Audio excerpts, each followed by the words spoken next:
In this brief presentation, I'm going to talk about the style theory of leadership. The style theory, also called behavioral theory, holds that effective leadership depends on learned behaviors, and that in order to achieve desired goals, leaders need to adapt a different style to different situations. Style theory provides the basis from which most production-driven theories are derived. It emerged as a direct response to the limitations of trait theory, refocusing research away from the mere possessions of traits and attributes and onto specific behavioral enactments of leadership. The style theory is based on the nuance that leaders aren't born. They are created by certain learned behaviors. So, in other words, in order for someone to be a leader, it doesn't depend on the traits they have, but it depends on whatever behaviors or whatever attributes which they have learned. It's not about a leader's qualities. Instead, the actions determine how successful the leadership is going to be. Let's talk about behaviors associated with effective leadership. These are grouped into two meta-categories, according to Dugan, and these two meta-categories are task-oriented and relational-oriented. On the task behaviors, these task behaviors help a team focus on solid actions to achieve its goals. Leaders who are more task-oriented prioritize setting actionable goals and making efforts to achieve them. The task behaviors include the following: defining task outlines, setting deadlines, clearly stating daily objectives, effective delegation of tasks, rewards, and relationship building. Relationship behaviors. These focus on improving the rapport and morale among team members. The employees feel comfortable in the workplace and develop relationships with their teammates and leaders. For example, socializing with workers to develop positive relationships. So the more leaders socialize with workers, the more positive their relationship is going to be, and the greater the efficiency and the productivity. Secondly, use of symbols, traditions, and stories to build group cohesion. Providing support, encouragement, and coaching to workers. Soliciting feedback on decisions that directly affect workers. Fostering agency among workers in how best to achieve goals, and assisting in resolving issues and conflicts in constructive ways. Some additional types of behavioral styles that we can find in Dugan's book are the following. So there's country club management. Basically, this is a style that focuses heavily on people and building relationships instead of results. Apart from that, there's team management. This type of management attempts to balance people and results equally. And then there's impoverished management.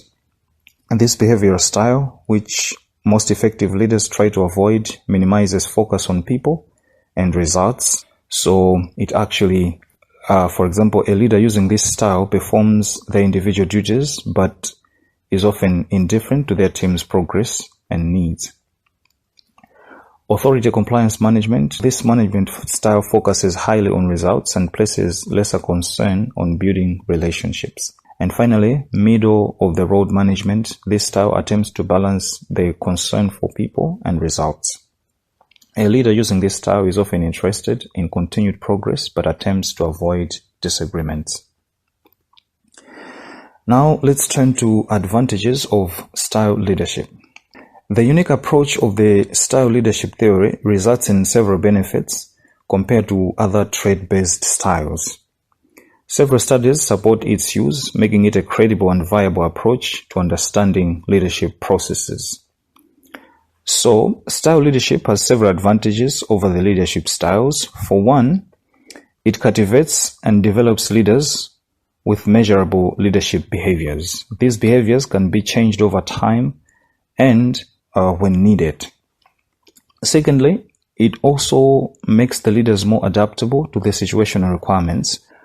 Other advantages are the following: the possibility to cultivate and develop leaders, flexible patterns of behavior, measurable behaviors that one can alter, adaptability to unique situations. We now turn to the disadvantages of style theory of leadership. So, style theory of leadership has got several disadvantages. One of them is that there is no specific style. I'll take that again. There's no specific style for different situations. So, even though this kind of leadership can be learned, but a person may not be able to know specifically which style of leadership to use in which particular situation. The second advantage is that it is largely influenced on the leader's experiences. Thirdly, it is affected by each working environment. So the more working environments differ, the more leadership styles are supposed to differ as well, or to be incorporated, which might become difficult for leaders to know which specific style to use to which specific situation. And the effectiveness, that's the last disadvantage, effectiveness varies between teams. Now let's look at the implications on non-profit organizations.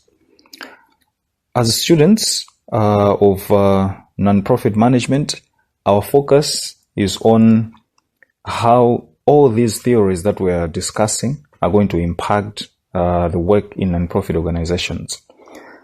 Now, as we are aware, non-profit organizations are based on the mission to do or the mission to achieve the greater good for the society.